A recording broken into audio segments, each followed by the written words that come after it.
देखिए, अभी मैं आपको हिंदी व्याकरण के संपूर्ण पाठ के भेद के बारे में बताएंगे। यदि आप शुरू से आखिर तक इस वीडियो को देख रहे हैं तो आपको यह अच्छा समझ में आ जाएगा कि आखिर संधि, समास, संज्ञा इत्यादि के कितने भेद होते हैं और बहुत अच्छा से ट्रिक के साथ हम आपको याद भी करवाएंगे। तो ध्यान से देखिए, पहला प्रश्न है, वर्ण के कितने भेद होते हैं? वर्ण के कितने भेद होते हैं? वर्णों की बात करें तो वर्ण के दो भेद होते हैं। कौन कौन सा? स्वर्ण वर्ण और व्यंजन वर्ण। वर्ण कितने प्रकार के होते हैं? दो प्रकार के। वर्ण को ही हम लोग अक्षर भी कहते हैं। वर्ण के कितने भेद होते हैं? दो। और यदि भूल गए ना तो याद रखिएगा, वो नौ प्रेत एक तरह से दो अक्षरों के, मोटा मोटी दो अक्षरों के योग से बना है, तो वर्ण के दो भेद। फिर आगे प्रश्न है, उच्चारण के विचार से स्वर के कितने भेद होते हैं? उच्चारण के विचार से यदि हम बात करें तो स्वर के तीन भेद होते हैं। कितने भेद होते हैं? तीन भेद। उच्चारण के विचार से स्वर के कितने भेद होते हैं? तीन भेद होते हैं। फिर आगे प्रश्न है, व्यंजन वर्ण को कितने वर्गों में बांटा गया है? व्यंजन वर्ण को 7 वर्गों में बांटा गया है। कितने वर्गों में? 7 वर्गों में। जैसे पहला वर्ग है क, ख, इसी तरह से फिर दूसरा वर्ग है च, छ और यार च, छ, इसी तरह से। तो इस तरह से कुल मिलाकर के 7 वर्गों में बांटा गया है। किसको? व्यंजन वर्ग को। फिर आगे प्रश्न है, संधि के कितने भेद होते हैं? संधि के कितने भेद होते हैं? संधि के 3 भेद होते हैं। स्वर संधि, व्यंजन संधि, विसर्ग संधि। व्यंजन संधि और विसर्ग संधि के कोई भेद नहीं होते हैं, जबकि स्वर संधि के 5 भेद होते हैं। कौन कौन सा? दीर्घ, गुण, वृद्धि, यन, अयादि। तो संधि के कितने भेद होते हैं? संधि के 3 भेद होते हैं। कौन कौन सा? स्वर संधि, व्यंजन संधि और विसर्ग संधि। फिर आगे प्रश्न है, सारी दुनिया में मुख्यतः कितने जातियां पाए जाते हैं? सारी दुनिया में 2 जातियां पाए जाते हैं मुख्य रूप से। कौन कौन सा? स्त्रीलिंग और पुल्लिंग। स्त्रीलिंग और पुल्लिंग। सारे दुनिया में मुख्यतः कितने जातियां पाए जाते हैं? 2। फिर आगे प्रश्न है, वचन के कितने भेद होते हैं? वचन के 2 भेद होते हैं, एक वचन और बहुवचन। वचन के कितने भेद होते हैं? वचन के होते हैं 2 भेद। कौन कौन सा? एक वचन और बहुवचन। संस्कृत में यदि हम बात करें ना तो संस्कृत में 3 वचन होते हैं, एक वचन, द्विवचन, बहुवचन। परंतु हिंदी व्याकरण में केवल 2 वचन होते हैं। कारक के कितने भेद होते हैं? कारक के 8 भेद होते हैं। कितने भेद होते हैं? 8। फिर से देखिए, कारक के कितने भेद होते हैं? 8 भेद, परंतु कहीं ऑप्शन ही नहीं दिया है। 2 है, 3 है, 4 है, 5 है, 8 कर देते हैं को। कारक के कितने भेद होते हैं? 8 भेद। कौन कौन सा? कर्ता, कर्म, करण, संप्रदान, अपादान, संबंध, अधिकरण और संबोधन। फिर आगे प्रश्न है, क्रिया के कितने भेद होते हैं? क्रिया के 2 भेद होते हैं। क्रिया के कितने भेद होते हैं? 2। आपको याद रखना है, क्रिया के 2 भेद होते हैं। फिर आगे प्रश्न है, क्रिया विशेषण के कितने भेद होते हैं? क्रिया के 2 भेद, लेकिन क्रिया विशेषण की बात करें तो क्रिया विशेषण के 5 भेद होते हैं। क्रिया विशेषण के कितने भेद? 5 भेद। क्रिया 2, क्रिया विशेषण 5। क्रिया के 2 भेद और क्रिया विशेषण के 5 भेद। फिर आगे प्रश्न है, काल के कितने भेद होते हैं? काल, जिसे हम टेंस कहते हैं, काल के 3 भेद होते हैं। जो अभी हो रहा है या वर्तमान काल, जो पहले हुआ था वह भूतकाल, जो होने वाला है आगे वह भविष्यत काल। तो काल के कितने भेद होते हैं? काल के 3 भेद होते हैं। कौन कौन सा? वर्तमान काल, भूतकाल, भविष्यत काल।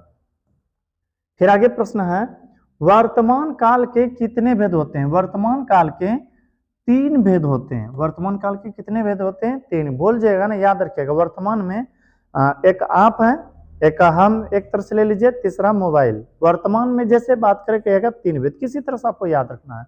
वर्तमान काल के कितने भेद होते हैं? 3। यदि भूतकाल की बात करें तो भूत के होते हैं 6 भेद, लेकिन भविष्यत के 2 भेद। भविष्यत काल के कितने भेद होते हैं? 2 भेद। भविष्यत काल के कितने भेद? 2 भेद। भविष्य में सभी लोग आगे चल करके 1 से 2 हो जाते हैं, जब घर बसाते हैं तो 2 लोग हो जाते हैं। किसी तरह से याद रखना, भविष्य में हम 2 होंगे, एक तरह से याद सोचिएगा। भविष्य काल के कितने भेद होते हैं? 2 भेद होते हैं, और भूतकाल के 6 भेद। याद रखिएगा, अमूमन हम लोगों के पास एक हाथ में 5 उंगली है, लेकिन भूत जो होते हैं कहा जाता है कि उसके पास 6 उंगली होते हैं। ये आपको सिखाने के लिए बोल रहे हैं। फिर प्रश्न है, भूतकाल के कितने भेद होते हैं? भूतकाल के 6 भेद होते हैं। भूतकाल के कितने भेद? 6 भेद। फिर आगे प्रश्न है, सर्वनाम के कितने भेद होते हैं? सर्वनाम जो किसी के नामों के आगे लगाया जाए जो शब्द, उसे कहते हैं सर्वनाम। सर्वनाम के 6 भेद होते हैं। सर्वनाम के कितने भेद होते हैं? 6 भेद। फिर आगे प्रश्न है, संज्ञा के कितने भेद होते हैं? किसी व्यक्ति, वस्तु, स्थान के नाम को संज्ञा कहते हैं। संज्ञा के 5 भेद होते हैं। संज्ञा कितने भेद होते हैं? 5। फिर आगे प्रश्न है, अर्थ की दृष्टि से शब्दों के कितने भेद होते हैं? अर्थ की दृष्टि से यदि शब्दों की बात करें तो 2 भेद होते हैं। अर्थ की दृष्टि से शब्द के कितने भेद होते हैं? 2 भेद होते हैं। फिर आगे प्रश्न है, विशेषण के कितने भेद होते हैं? विशेषण उसे कहते हैं जो किसी की विशेषता बताए। जो किसी की विशेषता बताए उसे विशेषण कहते हैं, और विशेषण के 4 भेद होते हैं। विशेषण के कितने भेद होते हैं? 4 भेद होते हैं। फिर आगे प्रश्न है, व्याकरण के मुख्यतः कितने भेद होते हैं? व्याकरण के 3 भेद होते हैं। व्याकरण के कितने भेद होते हैं? 3 भेद। यदि आपसे पूछे ना व्याकरण के कितने भेद होते हैं, तो याद रखिएगा व्याकरण के 3 भेद होते हैं। फिर आगे प्रश्न है, स्वर के कितने भेद होते हैं? यहाँ पर संधि छूट गया था इसलिए हम लिख दिए हैं। स्वर संधि के कितने भेद होते हैं? आपको बताए थे संधि के 3 भेद, लेकिन स्वर संधि के 5 भेद होते हैं। स्वर संधि कितने भेद होते हैं? 5 भेद होते हैं। फिर आगे प्रश्न है,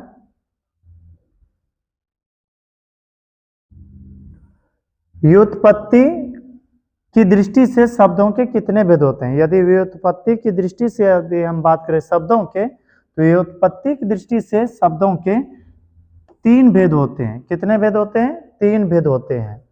फिर आगे प्रश्न है, वाच्य के कितने भेद होते हैं? वाच्य से आप यह समझिएगा, वाच्य यानी कि हाथ घड़ी।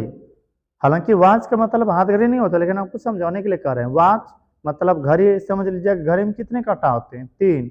वहीं से याद रखिएगा, वाच के होते हैं 3 भेद। वाच के कितने भेद होते हैं? 3 भेद होते हैं।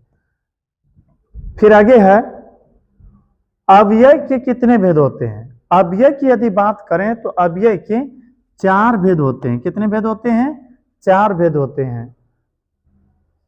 ओ, वो, यो। अव्यय, अव्यय के कितने भेद होते हैं? 4। इस तरह से गिन के किसी तरह से याद रखना है। फिर आगे प्रश्न है, समास के कितने भेद होते हैं? समास के 6 भेद होते हैं। समास के कितने भेद होते हैं? 6 भेद होते हैं। फिर आगे प्रश्न है, प्रत्यय के कितने भेद होते हैं? प्रत्यय के 2 भेद होते हैं, कृदंत प्रत्यय और तद्धित प्रत्यय। प्रत्यय कितने भेद होते हैं?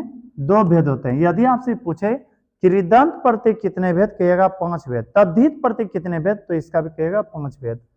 तो आगे प्रश्न है, कृदंत प्रत्यय के कृदंत प्रत्यय कितने प्रकार के होते हैं? कृदंत प्रत्यय 5 प्रकार के होते हैं। कृदंत प्रत्यय कितने प्रकार के होते हैं? 5 प्रकार के। प्रत्यय के 2 भेद, कौन कौन सा? कृदंत प्रत्यय और तद्धित प्रत्यय। और कृदंत प्रत्यय कितने भेद? 5 भेद। तद्धित प्रत्यय के भी 5 भेद। प्रश्न आगे है, तद्धित प्रत्यय के कितने प्रकार होते हैं? प्रकार बोले या भेद, लगभग वही आ जाता है। तद्धित प्रत्यय कितने प्रकार के होते हैं? तो कहेगा 5। प्रत्यय के 2 भेद, कृदंत के कितने प्रकार? 5 प्रकार। तद्धित के कितने प्रकार? 5 प्रकार। फिर आगे प्रश्न है, वाच के कितने अंग होते हैं? वाच के कितने अंग होते हैं? वाक्य के कितने अंग होते हैं? वाक्य के 2 अंग होते हैं। वाक्य के कितने अंग होते हैं? 2 अंग होते हैं। यदि आपसे पूछे ना वाक्य के कितने अंग होते हैं? 2 अंग होते हैं। फिर आगे प्रश्न है, रचनाओं की दृष्टि से वाक्य के कितने भेद होते हैं? ऐसे वाक्य के 2 भेद होते हैं, लेकिन रचनाओं की दृष्टि से बात करें तो 3 भेद होते हैं। रो, चो, ना का यहाँ पर शब्द गिन के थोड़ा सा याद रखिएगा। रचनाओं की दृष्टि से वाक्य के 3 भेद होते हैं। जबकि ऐसे आगे प्रश्न है, अर्थ की दृष्टि से वाक्य के कितने भेद होते हैं? अर्थ की दृष्टि से वाक्य के 8 भेद होते हैं। देखिए, वाक्य के 2 भेद, रचना की दृष्टि से 3 भेद और अर्थ की दृष्टि से 8 भेद होते हैं। कितने भेद होते हैं? 8 भेद। अर्थ की दृष्टि से वाक्य के 8 भेद होते हैं। फिर आगे प्रश्न है, उद्गम की दृष्टि से शब्दों के कितने भेद होते हैं? उद्गम की दृष्टि से यदि शब्दों की बात करें तो उद्गम की दृष्टि से शब्द के 4 भेद होते हैं। कितने भेद होते हैं? 4। फिर आगे प्रश्न है, प्रयोग की दृष्टि से शब्दों के कितने भेद होते हैं? उद्गम की दृष्टि से हुआ था कितना? 4। और यदि प्रयोग की दृष्टि से शब्दों के भेद पूछे तो कहेगा प्रयोग की दृष्टि से 5। प्रयोग की दृष्टि से कितना भेद? 5 भेद। बस इस वीडियो में इतना ही। यदि वीडियो आपको अच्छा लगा हो तो हमारे वीडियो को लाइक कीजिएगा और अभी तक यदि चैनल को सब्सक्राइब नहीं किए होंगे तो कर लीजिएगा, ताकि जो भी इस तरह से वीडियो अपलोड करें वे आप तक आसानी से पहुंच सके। मिलते हैं किसी अगला वीडियो में, तब तक के लिए धन्यवाद।